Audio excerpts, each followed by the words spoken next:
नंद बाबा के मन में भाव आवे जी लाला यशोदा मैया ती लिपट के सोवे, उन्हीं के पास ही सोवे, कभी मेरे पास ना आवे। नंद बाबा के मन में भाव आवे, हे विधाता अगली बार मोए मैया बना के भेजियो, क्योंकि मैं तो बड़ो संकोच में रह जाऊं, लाला मेरे पास आवे ही ना है।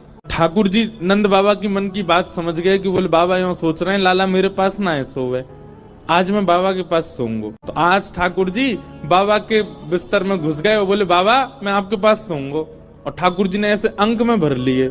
आज नंद बाबा के प्रेमाश्रु छलक पड़े, मेरो लाला मेरे पास सो रहे हो। यशोदा मैया को नींद नहीं आ रही, बार बार उठ के देख रही है, बोले लाला यही दे दो, मुझे तो नींद ही ना आ रही आके बिना। नंद बाबा बोले आप रोज सोती हो, आज मेरे पास सुन दो यार। लेकिन वास्तव में ठाकुर जी नाटक कर रहे थे, ठाकुर जी को नींद नहीं आ रही थी। नंद बाबा की बड़ी बड़ी डारी कभी लाल जी की आंख में लगे, कभी नाक में घुस जाए, कभी गालन पे छुए। रात में जैसे ही नंद बाबा को गहरी नींद आई, चुपचाप ठाकुर जी हाथ खोल के निकले और यशोदा मैया के अंग से लिपट के सो गए। सुबह जब नंद बाबा उठे तो बाबा को संकोच भयो, बोले लाला रात में आयो लेकिन चलो गो मैया पास ही।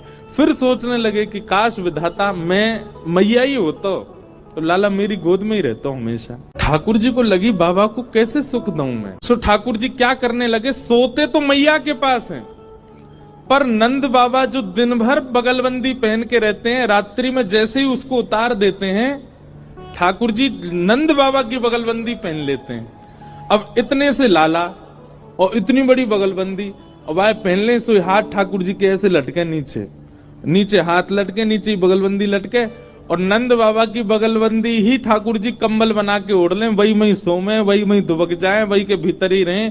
पूरी रात ठाकुर जी उसमें किलोल करते हैं। श्री ठाकुर जी की अंग की सुगंधी से जब वो बगलबंदी अंकित हो जाती है, तब अगले दिन नंद बाबा पहन के जाते हैं तो उनको पूरे दिन यही आभास होता हो कि लाला मेरे हृदय से लगो भय हो, लाला की सुगंधी आ रही है, लाला रात भर यही में सोए हो है। तो वो गगदल पहनते हैं श्री ठाकुर जी, वो शीतकाल में ही दर्शन होता है।